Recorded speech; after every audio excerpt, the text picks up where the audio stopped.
ಲಕ್ಷಾಂತರ ರೈತರ ಜೀವನಾಡಿ ಭದ್ರಾ. ಆ ಭದ್ರಾ ಅಧಿಕಾರಿಗಳ ನಿರ್ಲಕ್ಷ್ಯತನದಿಂದ ಭದ್ರಾ ನೀರು ಇಂದು 5,000 ಕ್ಯೂಸೆಕ್ಸ್ ನೀರು ವ್ಯರ್ಥವಾಗ್ತಿದೆ. ಕಳಪೆ ಕಾಮಗಾರಿಯಿಂದ ಹಾಕಲು ಬಾರದ ಗೇಟ್ ನಿಂದ ಸಂಕಷ್ಟಕ್ಕೆ ರೈತರು ಮತ್ತು ಕುಡಿಯುವ ನೀರಿನ ತೊಂದರೆ ಮುಂದಿನ ದಿನಗಳಲ್ಲಿ ಎದುರಾಗಲಿದೆ. ಏನು ರೈತರ ಜೀವನಾಡಿಯಾಗಿರ್ತಕ್ಕಂಥ ಭದ್ರಾ ಅಕ್ಷಯ ಸಾಗರ ರೈತರಿಗೆ.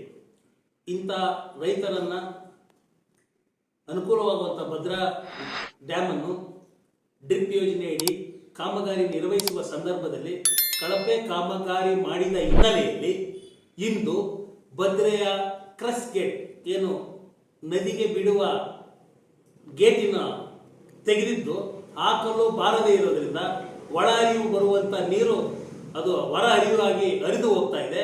ಇದರಿಂದ ಮುಂದಿನ ದಿನಗಳಲ್ಲಿ ಸರಾಸರಿಯ ಮಳೆಯ ಸಂಖ್ಯೆ ಕಡಿಮೆ ಇರುವುದರಿಂದ ಮುಂದಿನ ದಿನಗಳಲ್ಲಿ ರೈತರಿಗೆ ಹಾಗೂ ಕುಡಿಯುವ ನೀರಿಗೆ ಹಾಹಾಕಾರ ಬರಲಿದೆ. ಕಾರಣ ಇಷ್ಟೇ, ಈಗ ಡ್ಯಾಮ್ 120 ಅಡಿ ನೀರಿದ್ದು ಈ ನೀರು ಒಳ ಹರಿವು ಮಳೆ ಇಲ್ಲದೇ ಕಾರಣ ಬಂದಂತ ಒಳ ಹರಿವು ಕ್ರಸ್ ಗೇಟ್ ರಿಪೇರಿಯ ನೆಪದಲ್ಲಿ ತೆಗೆಯುವಂತ ಸಂದರ್ಭದಲ್ಲಿ ಕಳಪೆ ಆಗುವುದರಿಂದ ಅದನ್ನು ಮತ್ತೆ ಪುನಃ ಗೇಟ್ ಅನ್ನು ಹಾಕುವಲು ಬಾರದೇ ಇರುವ ಕಾರಣ ಸಂಪೂರ್ಣ ನೀರು ವ್ಯರ್ಥ ಆಗ್ತಾ ಇದೆ.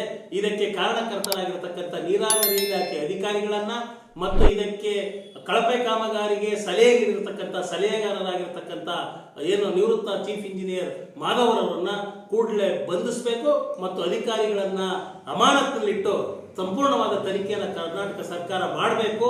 ಇಲ್ಲಾಂದ್ರೆ ಮುಂದಿನ ದಿನಗಳಲ್ಲಿ 2 ಲಕ್ಷ ಹೆಕ್ಟೇರ್ಗೂ ಹೆಚ್ಚು ಪ್ರದೇಶದಲ್ಲಿ ಆಶ್ರಯವಾಗಿರ್ತಕ್ಕಂಥ ರೈತರಿಗೆ ತೊಂದರೆ ಆಗುವ ಸಂಭವ ಇರುತ್ತದೆ.